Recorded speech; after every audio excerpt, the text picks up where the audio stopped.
She's on the phone. My next, I'm gonna call her my dear friend because I've known her so many years, but she never met me. My next guest is a movie legend and blazed a trail for all actresses. She showed Hollywood that women could open and carry movies as the lead characters. She starred in such movies as Brown Sugar, yeah, Foxy Brown, yeah, Coffee, Sheba Baby, and Friday Foster, to name a few. She also starred in Jackie Brown, written and directed by Quentin Tarantino, and received a Golden Globe nomination for Best Actress.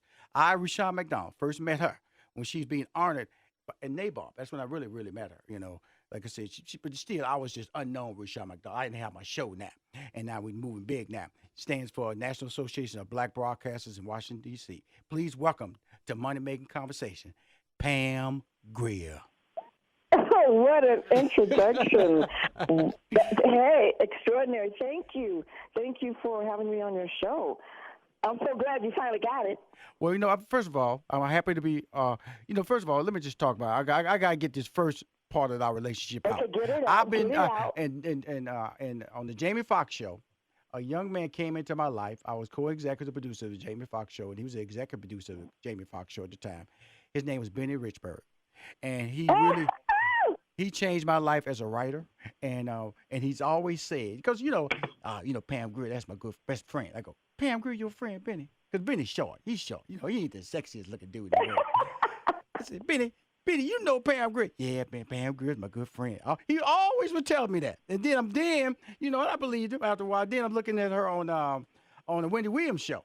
And she brings up Benny Richburg name on because they are good friends. And so tell me, how did you and Benny Richburg, this incredible sitcom writer, incredible man, become friends? Well, Benny Richburg saw my autobiography. It had just been published by Grand Central Publishing, and it was in a storefront, whatever, the industry bookstore called Samuel French. He saw my book.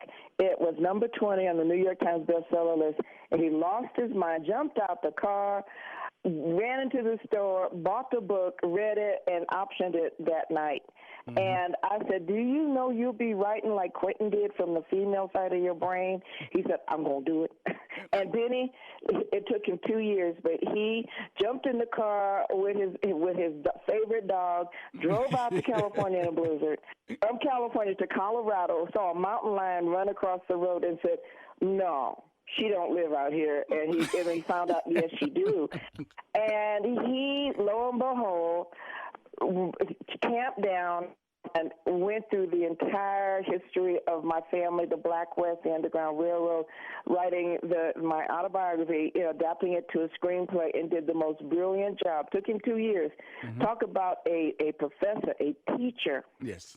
I call him Lord of the Pen. Mm-hmm. He's really talented. He is so good at what he did, and he was so committed, and came out with one of the best screenplays. And we not only have we become friends, I have watched him and heard about your legacy, his legacy, Will Smith's legacy, Jazzy Jeff, everybody who, they kind of grew up together, were around. And so when he brought up the book with Jazzy, and Idris Elba was around him, he said, Idris said, I have to be in a Pam Grier movie. Mm-hmm. I want Idris to play my grandfather, Daddy Ray, who was the first feminist in my life, who taught all of us girls how to hunt and fish and shoot and drive and be self-sufficient. He said, if a woman knows how to do something, a man will respect you. And that has been my mantra and motto, my thread of life since then. And I want to tell you, it has been such a great partnership because he taught me a lot. Yes. As because I had won some screenwriting scholarships because I wanted to enhance my career not only as an actor but a writer and a director. And I won a couple of grants and scholarships, and he just made me a better writer.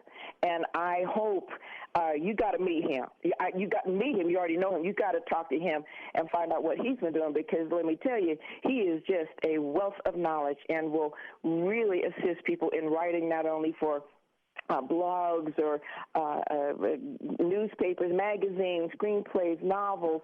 He went through a great process, and I learned, and I want to tell you, there's nothing better than finding someone who is generous in sharing their gifts. This is Benny Richburg. She's talking about Benny Richburg. And Benny Richburg, just to back up the story, just in case people just came online, talented sitcom writer. I met him on the Jamie Foxx show. Didn't even know him. I walked in the writer's room, and he welcomed me with open arms, and he taught me. Because I was just one of them confident guys. And like Ms. Grier is saying, is that you think you know until you work with an expert or somebody who understands the levels. Myra Brocker-Keel was on that. Yeah, Myra. And you know, he started out with Fresh Prince for 5 years, the Martin Show for 5 years, and the Jamie Foxx Show for 5 years. So I just said, well, I know you were considering some other writers, but Benny, I think you can do it. And when you talk to him, he will have you hollering because he says, I can't let Pam Grier down. I have to say yes. I said, Benny, I know you can do it. I watched you write the show for many characters, and out of some drama is humor. And so there's a lot of satire, and there's a lot of humor in my life story. There's a lot of tragedy, but you will have the beats. I think you can handle the beats of something that's tragic and then comedic and satirical. I know you can do it, and he didn't let me down. Let me tell you. I'm going to tell you, I was jealous. When people see this, he was so good that Jay Farrell, when are you here? Absolutely, I'm here. Come on now. Lee Ross of Call of, who wrote some of the shows, the video games for Call of Duty for Infinity Ward. Wow. He designed a video game for me. And the video game is for family. You know, it's one of those for PlayStation 4. Right. And it's called Shaolin Shuffle. And I'm this Sifu, this master of martial arts, and I teach my disciples to kill zombie rats in Harlem. I'm hearing this voice in the studio, and it's Jay Farrell. And all of a sudden I go, oh, something hit me. His voice, his manner, his performance. I said, I think I found my Richard Pryor. You know, and I ran out the door, stood in the parking lot, screaming to Benny, you got to meet Jay Farrell. I think I heard Richard Pryor. I think we found him. I know he's going to be a great Richard. And they met, and they read the scenes, and they worked on things. And Jay, I said, Jay, you got to. He says, I got to do Richard for you. And so Jay Farrell's going to play Richard Pryor. Idris Elba's going to play my grandfather. Let me tell you, all because of Benny. I'm going to just tell you that Jay Farrell, you don't know who he is, a former star of Saturday Night Live, can do anybody's voice, especially Denzel Washington. Oh, he can knock Denzel Washington. Oh, my goodness. He's so good. He has over 200 characterizations. But when he didn't even do a characterization of Richard, he basically channeled everything that I told him about Richard and what he read about him and the screenplay. It just jumped off. And when he had certain body movements and facial expressions, my God, I'm not kidding. He's gonna be nominated. Well, young lady. So what's the He gonna take it. He gonna take it. He gonna walk. And if I can find, then it can help us find our Tamara Dobson, who played with Cleopatra Jones, and find girl. You bring back memories. Stop. You bring back memories, girl. And our Kareem Abdul-Jabbar, I think we found him. Oh, my goodness. And we're going to find our Freddie Prinze. And then the most exciting character was the agent, John Gaines. He was a very gay mother. He was the most powerful agent at APA in the industry. He had me, Tamara, Richard Roundtree, who was Shaft, and Isaac Hayes, Steve Martin, and John Candy. He had all of us who were basically the hot, bankable actors at that time. Cool. I would love to have Ryan Reynolds play him. Cool. 1 minute. Hold up. We're going to come back. Hey, Pam, we're going to come back 1 minute. We're going to do a break, and I'm going to come back, and we're going to do another 10-minute break. So I'm not letting you go. I'm going to have a relationship with Pam Grier when I come back. We'll be right back with more Pam Grier. And you got to talk to Benny soon. I'll be right back. More money-making conversation. She's on the phone. We just wrapped up the first half of our interview. She's a movie legend, blazed the trail for all actresses. She made me jealous when I was young, when she started dating Freddie Prinze, you know. I was just so mad like I had a shot, She is the official ambassador and spokesperson for Brown Sugar, the new streaming service from Bounce TV featuring the biggest collection of the baddest African-American movies of all time. That is such a cute promo commercial. You land on that couch looking all hot and bothered. Pam, Brown Sugar, tell us about that app. Oh, Brown Sugar is like Netflix, but blacker. Mm-hmm. Mm-hmm. Okay, and it has the largest inventory catalog of not only the movies that were coined blaxploitation, action, comedy, musicals. It is one of the most prolific streaming service that you could have because you wouldn't have enough room in your house. Plus, my mom could not see most of the movies that I did or anyone did because she was, taking care of children. Right. So now at 89, we have these movie festivals with her and all of her 90 and 95 and 100-year-old friends. They come over and see all the movies that evoke such great memories. You can see Cicely Tyson, James Earl Jones, Billy D. Williams, all my movies, Fred Williams, everybody's movies. Chuck Turner. And documentaries as well from Michael Jackson. It has just grown. And the one good thing that I brought to them when they brought their concept to me, as I said, it's important after the red carpet is over and the premiere is over, the film, if you don't have a wealth of money to keep promoting image and the brand, you can't. And so they will be helping to promote the brand of the black actor, the pop culture, black directors and producers, music, style, clothing, all of the pop culture so that we can leverage to more movies, a viability, a bankability. That's why I'm on your show, so that there'll be more Black Panthers. There'll be more movies of Afrocentric content. Well, I feel it's perfect timing. It all started, with Hidden Figures. And Hidden Figures came on. Absolutely. Even before that. Yes. Mm-hmm. And because even before Hidden Figures. If you look at the films that Denzel has been in. Oh, yes. You can go back from Viola what I'm saying, Ms. Grier, I'm saying is that, Denzel, the Samuel Jackson, but that Hidden Figures, the Moonlighting, then the Black Panther, all these are not bankable stars that was out there taking these movies and winning Oscar for their work and all these things. I feel that this is perfect timing because of the fact that it is so topical. It is so, like I said, your life, the brand, those movies, I enjoy them. I really get a kick out of them. The music's amazing. If you want to hear good music. Isn't it amazing? And the inspiration of the films and the music and the overall pop culture has just inspired. My films are now playing in the Netherlands. I know they should. I'm sure.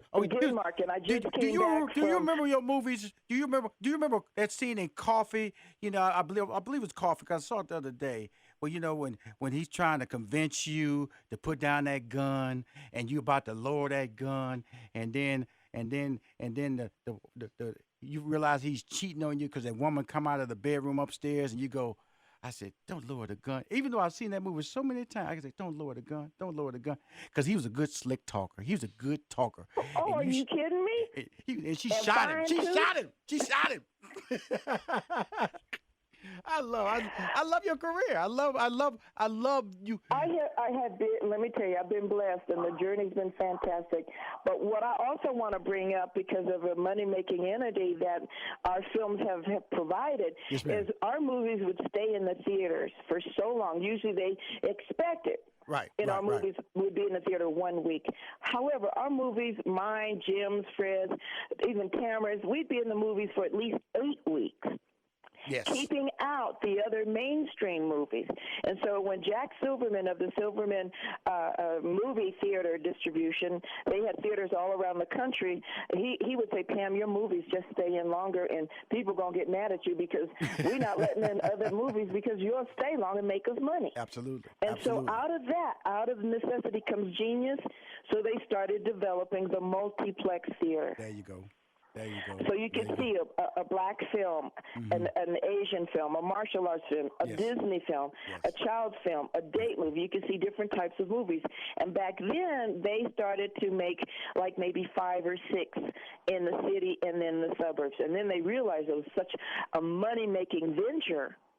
They started making movie theaters that now have hold like 12, 15. She's telling the truth. I've gone from one theater to another to see 2 movies in one day many times. Because that's and what I think growing it's up. the best invention because of our success. Because that's how I watch a movie. I go and see one movie. It was The Majestic in Houston, Texas. I go and see one movie and walk out. And then I saw Shaft that way. I saw Nutty Professor that way. I saw all those movies, and you're right. Yeah. It was a period where you just walked in, saw one movie, and you walked out. It was no multiplex. We helped invent the multi-theaterplex. The black film, the Afrocentric pop cultural film, helped invent almost a forced hand. You got to do this so you can make more money, and we are the one that provided that impetus. Pam, you got some extra things happening here. We talked about the Brown Sugar app. We talked about the biopic of your life. You got a movie coming out with Diane Keaton, who's one of my favorite actresses. I love her to death. Yeah, and a series with Fox called I'm gonna get to that. I'm gonna get to that. I want to go to them one at a time. Let's talk about Diane Keaton, and then we're gonna go with Bless the Mess on Fox in February. Talk about Diane Keaton's movie. Let me tell you, we were separated at birth. I'm not kidding. We are so funny and crazy and wearing hats and just, but we're very generous, very giving, and we both drink red wine with ice cubes in it. That drives people crazy. But she's so funny. She gives more than 150%. And that's what the actors did. We just give so much until we're exhausted.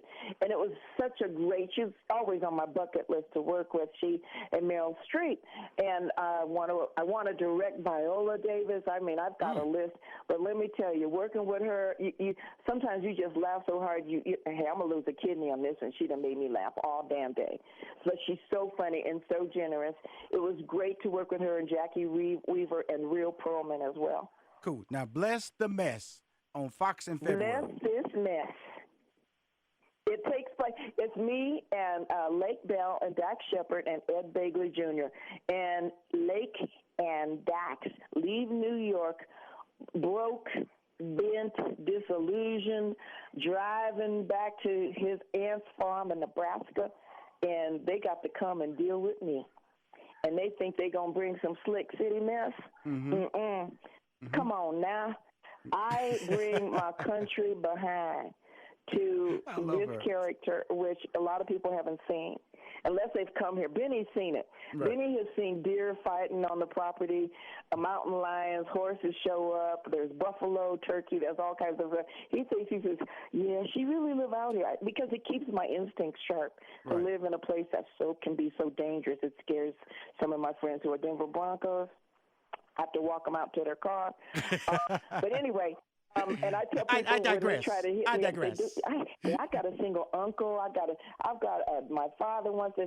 Would you mind? Maybe y'all want to date or something like that. And then I met one uncle at a reception at a book signing, and he said, "Well, do you have a lot of guns?" I said, "Well, yeah, Steven Seagal's giving me a gun, and above the law, and I got my gun out of Miami Vice, and everyone giving me a gun or something from the show. And my grandfather gave me his hunting rifles." 30-aught sixes, but I said, but don't worry about my guns. Just worry about my chainsaw. I love you. Okay, here she is. I'm on the phone with Pam Grier, the legendary Pam Grier. She has an app promoted through Bounce. It's called Brown Sugar. She has a biopic with my boy Benny Richburg that's coming out. Rotten Tomatoes. Idris and Jay Farrell. Jay Farrell is in it. Rotten Tomatoes has ranked her as the second greatest female action hero in film history. Who above you? Who are they saying above you? You're the greatest as far as I'm concerned. You were doing a lot of special effects. You were really fighting. You were really fighting, Pam. The greatest, or maybe the first or second, is because I had to do all those stunts. I know. She was fighting. Without a sport bra. I know. Hey, Pam, I want to thank you for calling the injuries, show. I didn't have a stunt woman. And also, because of me entering and creating this job, I needed a stunt person, which helped to create the Stunt Women's Association. Because let me tell you, yes, I was a martial artist. Yes, I was a gymnast. Yes, I rode horses and jumped horses, and I was a scuba diver. And I had a athletic ability, but you really need this stunt, because if you get hurt the first time, the day's over, and you will feel it 50 years later. Rushion, that's how long my career is, 52 years. I know. I've been watching. You'll start feeling it. But you look great. When it gets cold and it rains, I go, oh, that was that stunt where I drove the car through the building. My knees are killing me. Pam, I want to thank you for calling Money Making Conversations. And tell Benny Richburg you spoke. I'm going to tell him, and you tell him that we both spoke on Money Making Conversations. I got to get him on the show. Okay?